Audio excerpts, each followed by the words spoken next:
Hey, what's up? Hello, my friends. So I just did some amazing cardio, and now I'm going to utilize the outdoor tools I have. So again, this is really great for upper, similar to a sit-up, then also lower, similar to a leg lift. It really just works your whole entire core, which also helps you for running. So this is really good to do prior to running, after running, just again, work those muscles, muscle memory.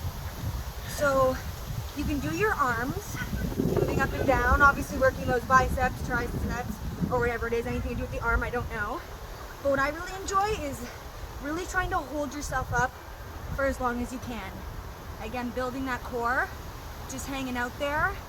You can do some cool stretches, some yoga poses. Again, also a really convenient way to stretch out too. But arms, again, just hang out. That's one version. And then there's also another version that I like to do, which is just purely similar to a leg lift. Doing sets of 8 or as many as you can until you really feel that burn, and then going past the burn, obviously, because that's when you know you're really making a difference. And again, it's not to overexert yourself, it's to get into the pattern of having fun doing it.